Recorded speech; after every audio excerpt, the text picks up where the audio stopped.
Double the value of your self-storage facility. Today, we are going to talk about something pivotal in self-storage: revenue management. Now, I know a lot of people think revenue management requires expensive AI software or 10 plus years of experience, but the truth is you don't really need all that. In this video, I'm going to break it down in a simple, manageable way. So even if you're just starting out, you're brand new, you can run an extremely effective revenue management system. So first off, why is revenue management necessary? It's simple. It will directly impact whether you attract new customers and ensure you maximize the value of each customer. Remember, the value of your self-storage facility is based on your net income, which means the more revenue you generate and keep, the higher your asset's value. Self-storage pricing can vary a lot, even within the same area. You can have 3 or 4 facilities all within a 2-3 mile radius from each other, and they'll charge completely different prices for the same unit. This isn't like apartments where pricing is generally the same in the same little neighborhood. Self-storage is all about supply and demand, and that gives you a ton of room to add value by managing your revenue properly. We've been able to massively increase the value of our facilities by managing revenue. And while many of the big companies use that new AI software and things like that, we don't always need that. We found ways to do this ourselves, and there are actually some advantages to handling it in-house. So I'm going to walk you through how we do it. So let's start with the basics. Rents are determined by supply and demand. The marketplace dictates how much you can charge, simply. If there's a high demand and a low supply, you can charge more. But if there's oversupply and a low demand, doesn't matter what you can charge, you won't be able to fill your units. So the key here is understanding what the supply and demand is like in your market, which typically means for self-storage in a 3 to 5 mile radius, or even better, a 10-minute drive time.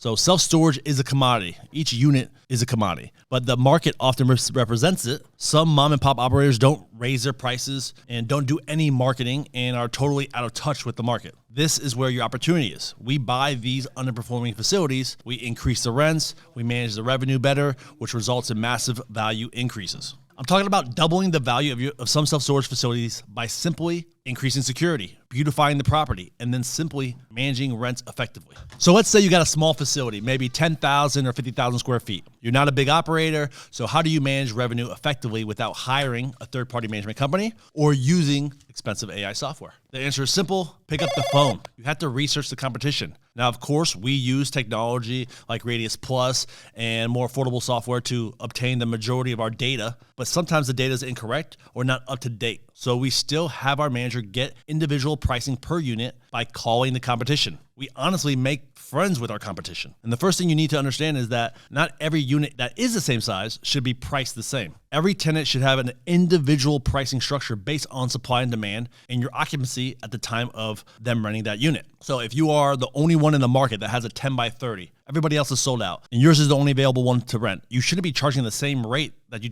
did 6 months ago in the winter when you had 10 empty 10 by 30 units. Demand has shifted and your pricing needs to reflect that.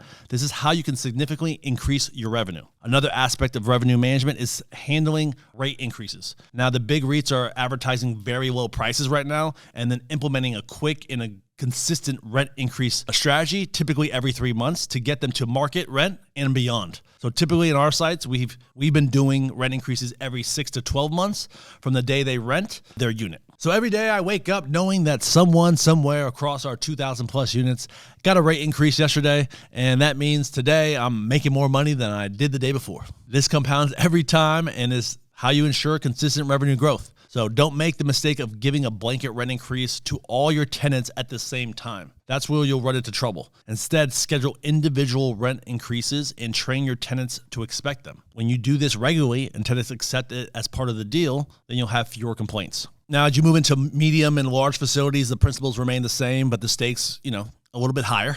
If you're managing an 80,000 square foot facility, you can't afford to leave that money on the table. You need to stay aggressive with pricing and stay up to par with the big guys like Public Storage and the big REITs.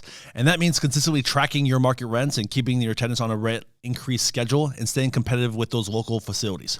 I can't stress enough how important it is to push the limits with your pricing, but you also need to understand your value proposition. If you have a facility with dirt roads and no security cameras, you won't be able to charge the same as a facility down the road that is fully paved and has top-notch security and cameras everywhere. But here's the thing, small upgrades like paving and adding cameras can allow you to charge significantly more than what that mom and pop owner was charging before. And that's where you can make big jumps in value. Let me give you a real life example here. We bought a property in Texas off of a letter sent from direct mail piece for $5.5 million.